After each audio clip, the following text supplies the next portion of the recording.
আয়নায়ের হুরের বায়ান। আজকে আমরা আলোচনা করব এমন এক জান্নাতি হুর সম্পর্কে যার কথা হাদিস গ্রন্থে এসেছে। এই আয়না সম্পর্কে হাদিসে বলা হয়েছে 70,000 চাকরানি থাকবে তার ডান পাশে, 70,000 থাকবে বামে। তার পরনে থাকবে 70 জোড়া কাপড়, প্রতি জোড়া কাপড়ের রং হবে আলাদা। 70 প্রকারের সুঘ্রাণ থাকবে তার শরীরে। মাথায় থাকবে মুকুট, সেই মুকুটে 70টি ইয়াকুত পাথর থাকবে। একটি পাথর যদি দুনিয়ায় রাখা হয় তবে গোটা দুনিয়া আলোকিত হয়ে যাবে। তার চুল এত লম্বা থাকবে যে চলার সময় পা পর্যন্ত আসে। সেই চুলের একটি চুলও যদি দুনিয়ায় রাখা হয় তবে গোটা দুনিয়া আলোকিত হয়ে যাবে। তার কাপড়ের 70 জোড়া ভেদ করে শরীর দেখা যাবে।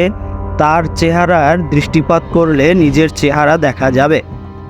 তো বন্ধুরা, এই সম্পর্কে আজকে আমরা আলোচনা করব এই আয়না হুরের বয়ান সম্পর্কে। আব্দুল ওয়াহেদ ইবনে জায়েদ রাদিয়াল্লাহু আনহু বলেন, তিনি একবার আল্লাহর রাস্তায় হিজরত করছিলেন। তার সাথে এক যুবকও ছিল, তার বয়স ছিল 17। আল্লাহর কালাম উঁচু করার জন্য তারা রোম এলাকায় যখন উপস্থিত হন তখন রোমীয় সৈন্যরা তাদেরকে বাধা প্রদান করেন। শত্রু সেনা তাদেরকে চতুর্দিক থেকে বেষ্টন করে ফেলে। ঠিক সেই মুহূর্তে উক্ত যুবক চিৎকার করে বলতে আরম্ভ করলো, হায়, আমি তো আইনের জন্য পাগল হয়ে গেছি, আমি তার জন্য অস্থির হয়ে পড়েছি।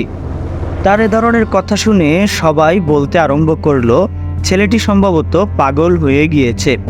অতঃপর সে আব্দুল ওয়াহেদ রাদিয়াল্লাহু আনহু এর নিকট হাজির হয়ে বলল, হে আব্দুল ওয়াহেদ, আমি তো আইনের জন্য পাগল হয়ে গেছি। একথা শুনে আব্দুল ওয়াহেদ রাদিয়াল্লাহু আনহু বলেন, হে বৎস, তোমার কি হয়েছে? জান্নাতের আয়না নামক এক হুর আছে, যার ডান দিকে 70,000 এবং বাম দিকে 70,000, সামনে 1,24,000 চাকর চাকরানি থাকবে। সে বলছে, সে ব্যক্তি কোথায়? সে সৎ কাজের আদেশ দেয় আর অসৎ কাজ হতে বিরত থাকতে বলে। ছেলেটি বলল, আমি স্বপ্নে দেখেছিলাম এক ব্যক্তি আমার হাত ধরে বলছে, চলো আমি তোমাকে আয়নায়ের কাছে নিয়ে যাব। অতঃপর সে আমার হাত ধরে আয়নায়ের কাছে নিয়ে চলল। একটি পানির নহর দৃষ্টিগোচর হলো।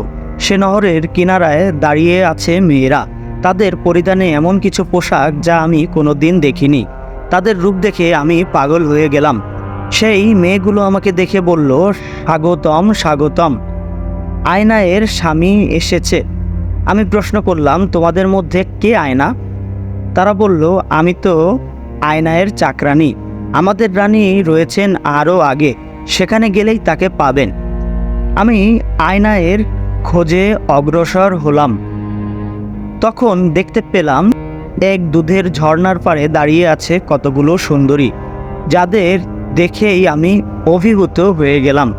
তারা আমাকে দেখামাত্র বলতে আরম্ভ করলো, আপনার আগমন শুভ হোক, আয়নার স্বামী জন্য সুসংবাদ। আমি বললাম, প্রথমে বলো দেখি আয়নাটাকে। তারা আমাকে জানালো, আমরা তো আয়নার সেবিকা, আপনি অগ্রসর হন, আয়নাকে পাবেন। আমি ভাবতে লাগলাম, আয়নার বান্দিদের সৌন্দর্য যদি এত বেশি হয় তাহলে আয়না না জানি কেমন হবে। এ কথাগুলো আমার মনে ঘুরপাক খাচ্ছিল। আয়নার সাথে আমার মোলাকাতের আগ্রহ আরও বেড়ে গেল। আমি আরও অগ্রসর হলাম। দেখতে পেলাম এক সারাবের ঝর্ণা ধরে দাঁড়িয়ে আছে অনিন্দ সুন্দরী যুবতী। তাদের রূপ লাবণ্যর পেছনে সকল সুন্দরীকে ছাড়িয়ে যাবে। তারা আমার আগমনে বলতে লাগলো, আয়নায়ের স্বামীর জন্য সুসংবাদ। আমি বললাম, হে আল্লাহর বান্দিগণ, প্রথমে তো বলুন আপনার আয়নাটা কে? তারা জানালো, আমরা আয়নার সেবিকা, আপনি অগ্রসর হন, তাকে পাবেন। আমি অতি উৎসাহে সামনে অগ্রসর হলাম। একটি মধুর নহর দেখতে পেলাম, যার কিনারায় দাঁড়িয়ে আছে অপরূপ যুবতীগণ। তাদের বর্ণনা দেওয়ার মতো ভাষা আমার জানা নেই। তারা আমাকে দেখামাত্র বলতে শুরু করলো, মারহাবা মারহাবা, আয়নার স্বামী এসে গিয়েছে। এমত অবস্থায় আয়নাকে দেখার জন্য আমার আগ্রহ আরও বেড়ে গেল। তাদের বললাম, হে আল্লাহর বান্দিগণ, আয়না কে এবং আয়না কোথায় আছে? তারা জবাব দিল, হ্যাঁ, তিনি আছেন, আপনি আগে যান। সামনে অগ্রসর হয়ে দেখলাম একটি তাঁবু। তার সামনে দাঁড়িয়ে আছে আপাদমস্তক অলঙ্কারে সজ্জিত অনিন্দ সুন্দরী যুবতীগণ। তারা আমাকে দেখামাত্র বলতে শুরু করলো, আয়নার স্বামী এসেছে, এবং তারা তাঁবুর ভেতরে খবর দিল, হে আয়না, তোমার স্বামী এসে গিয়েছে। আমি তাদের কথা শুনে আয়নার তাঁবুর দিকে দ্রুত অগ্রসর হলাম। তাঁবুর ভিতরে গিয়ে দেখি স্বর্ণ ও ইয়াকুতের মুক্তা জড়ানো পালঙ্কের উপর আয়না বসে আছে। এই আয়না সম্পর্কে হাদিসে বলা হয়েছে, তার 70,000 চাকরানি তার ডান পাশে থাকবে আর 70,000 থাকবে বাঁ পাশে। তার পরনে থাকবে 70 জোড়া কাপড়, প্রতি জোড়া কাপড়ের রং হবে আলাদা। 70 প্রকারের সুঘ্রাণ থাকবে তার শরীরে। মাথায় থাকবে মুকুট, সেই মুকুটে 70টি ইয়াকুত পাথর থাকবে। একটি পাথর যদি দুনিয়ায় রাখা হতো তবে গোটা দুনিয়া আলোকিত হয়ে যেত। তার মাথায় চুল এত লম্বা যে চলার পথ পা পর্যন্ত আসে। সেই চুলের একটি চুলও যদি দুনিয়ায় রাখা হতো তবে গোটা দুনিয়া আলোকিত হয়ে যেত। তার কাপড়ে 70,000 ভেদ করে শরীর দেখা যাবে। তার চেহারায় দৃষ্টিপাত করলে নিজের চেহারা দেখা যাবে। আয়না আমাকে দেখে বলল, হে আল্লাহর দোস্তরা, তোমার আমার মিলনে খুবই নিকটে, তোমার আমার মিলন খুবই নিকটে। তাকে দেখামাত্র আমার ইচ্ছে হলো তার সাথে আলিঙ্গন করিয়া নেই। ইতিমধ্যে তাহার দিকে অগ্রসর হলাম। ঠিক সেই মুহূর্তে আয়না আমাকে বলল, মানুষ বড় অধৈর্য, এখন নয়, এখন তো তুমি জিন্দা, ভয় পাও না। কিছুক্ষণ পর তুমি আর আমি নাশতা করব।